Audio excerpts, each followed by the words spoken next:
Thank you, Christy, for that very moving testimony, but also ending on the word of hope as well, because I think ultimately it is how we come together which will define how we move forward on the challenges that the world is facing today.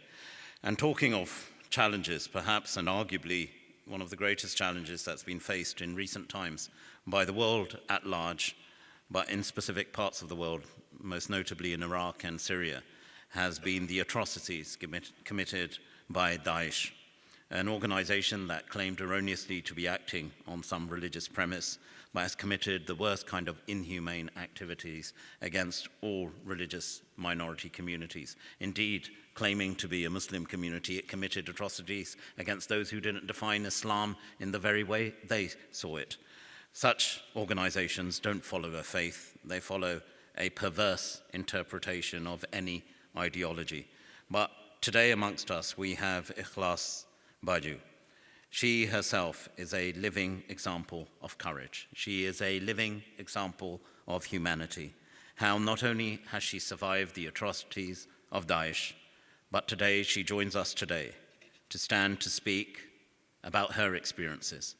But importantly, as we will see now, her courage in coming forward, that the atrocities that she and her community, the Yazidis, had to endure by Daesh have not stopped them. Indeed, today she speaks as an example, as an exemplar of those people who have not only survived such atrocities, but stand firm in ensuring that these atrocities are not repeated. She will be joined by Jacqueline Isaac, and I'm really grateful to Jacqueline. She's worked very closely with us at the Foreign Office, who will be translating for her today. Jacqueline herself is a leading international lawyer who campaigns to bring perpetrators of the atrocities against Christians and Yazidis to justice. It's my great honor, therefore, to welcome both Ekhlas and Jacqueline to the stage.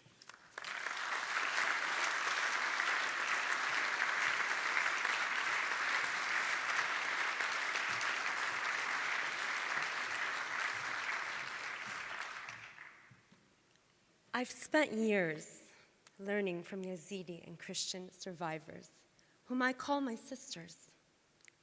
My precious sisters were bought and sold, raped and tortured, simply because of what they believe in, just because of their faith. They've shared their trials and their hopes for the future with me and mentors from our team, and I will tell you that they are calling the world to action. Lord Ahmed, you and your government are responding to their call. The survivors want their day in court to stand and face their perpetrators and get the meaningful justice they so deserve. That's why we are thankful to the Foreign Secretary for accepting the bishop's recommendations, specifically 21B, where the FCO will champion the prosecution of ISIS perpetrators, not just for being terrorists, but for the sex crimes committed against Christians and Yazidis.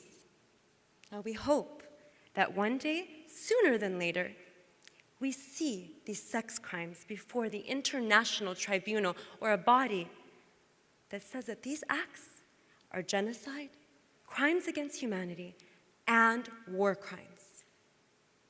We've spent over a decade establishing trust with the Middle Eastern Christian community. And as a Middle Eastern woman myself, I've had the honor of spending an extensive amount of time working with a Christian survivor whose case I've referred over to Queen's Counsel Karim Khan, the special advisor of UNITAD, the man leading the investigation for accountability of Daesh crimes. I spoke to Mr. Khan last night and shared with him of this report's launch, and he has a message for everyone today. I quote, UNITAD is working intensively to collect evidence that can be used to hold the individuals responsible for these crimes accountable in a court of law. In doing so, we are drawing on the collective will of all Iraqis for perpetrators to be brought to justice so that we can lay a foundation for reconciliation and understanding. He's fighting for survivors like our Christian survivor, like Ekhlas and so many others. The Christian survivor that I'm speaking of could not be here today, but she knew that I would be speaking before you, and I've shared her story with you, Lord Ahmed. I've shared how she was targeted simply because of her Christian faith. And she wasn't held alone. She was held with other Christian survivors. Boys and girls were also held for their faith, raped, tortured, beaten, and enslaved just because of what they believed in. Our Christian friend has a statement for us today, a direct message to you, Lord Ahmed, to the Foreign Secretary, to the British government, and the world. And I quote, Lord Ahmed, thank you for standing with me. During my captivity, I was held with both Christians and Yazidis. When the world raised the voices of my Yazidi friends, they gave them future. But we as Christians, the ones that escaped, are silenced. We escaped captivity to find freedom, but we find ourselves in a new prison, hidden away from the world. We are alone because the world is blind to our stories. Please bring our stories to light. Lord Ahmed, that is what you are doing. You are bringing her story and the story of many others to light. And I'm proud and honored to work with you, to end stigma, and to raise the voices of these survivors. It is a privilege to work with you, to have finished a draft with His Eminence Archbishop Angelos and other leaders that religious leaders from all over the world will sign to end stigma. And in that declaration, we affirm the need to protect minority groups such as Christians and such as Yazidis. This young woman standing before me is my young sister. She's the very first survivor that I met in Iraq in 2015. Her resilience, her courage, her hope has shaken the world to action. We've gone all over the world together. And today you have the honor, we all have the honor, to hear her speak. She is a voice that ISIS tried to silence, but failed.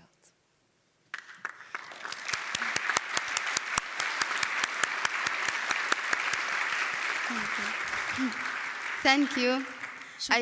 أيها الخوات والأخوان. My brothers and sisters, شكراً على جهودكم. thank you for being here today. اليوم لي شرف كبير أمثل الخوات المسيحيات. Today I have the great honor to represent my Christian sisters. أنا عراقية من الديانة الإيزيدية. I am Iraqi from the Yazidi faith. كنت واحدة من الضحايا الدواعش. I was one of the victims of Daesh. خطفوني ويا عائلتي. They kidnapped me with my family. قتلوا أبي أمام عيوني. They killed my father in front of my own eyes. أخذوني من أمي وأني صغيرة. They separated me from my mother when I was a little girl. بقيت بإيدهم 6 شهور. I remained in their hands for 6 months. كل يوم عذاب. ارتكبوا بحقي أبشع جرائم. Every day I was in torture. They implemented the worst of crimes against me. مو أني فقط آلاف النساء الإيزيديات. Not just me, but thousands of Yazidi women. لكن تعرفوا But you know, أني بعدني عايشة ولا استسلمت. I'm still alive and I will not surrender. وحلفت يمين إن ما أسكت على جرائمهم. Thank you. And I swore that I would not remain silent and would speak of their crimes. أريد أقولكم اليوم ماكو فرق بيني وبين المسيحية. I want to tell you today that there is not a difference between me and the Christian woman. شيء تاني. And another thing, أنا اليوم أمثل أختي اللي بقت بإيدهم أكثر من 4 سنوات. today I represent my sister who was in their hands for over 4 years. كانت وياها واحدة بنت مسيحية. With her was held a Christian girl.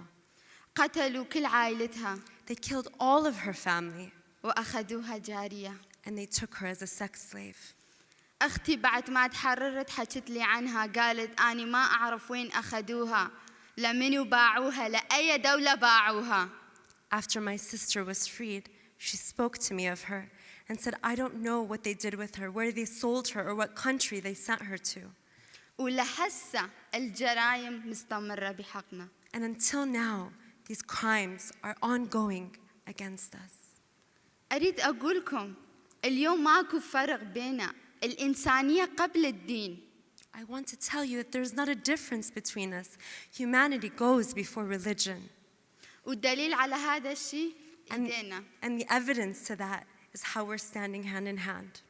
سررنا 4 سنوات نحارب من أجل حقوق المظلومين. For over 4 years, we have been standing and battling for those together, battling for those who are persecuted. ومن أجل العدالة. And for justice. لأن من حقي أشوف المجرمين الدواعش اللي ارتكبوا هدول الجرائم البشعين بحقي وبحق المسيحيات وجميع الأقليات يتم محاسبتهم وأني أشهد على جرائمهم. Because it's my right to see the Daesh perpetrators accountable and prosecuted for the crimes committed against me as a Yazidi, against Christians, and against other minorities. سرقوا طفولتنا. They took our childhood. ما خلوا شيء وما سووا بينا. There's nothing that they did not do to us. لكن احنا ما رح نستسلم بوجودكم وبوجود إنسانيتكم. But we will not surrender as long as we have your humanity and have you with us today. وأني عندي أمل ومؤمنة بإنسانيتكم وبالعدالة. And today I have hope in your humanity and in justice. أني أريد يتم محاسبتهم. I want to see them accountable. وأني مؤمنة بإنسانيتكم. And I have faith in your humanity. وآخر شيء. And last thing, مستحيل استسلم. I will not surrender. ورح أبقى ابتسم. And I will continue to smile بوجود إنسانيتكم. with your humanity with me. وبوجود العدالة. وشكراً على جهودكم. And with justice, I thank you.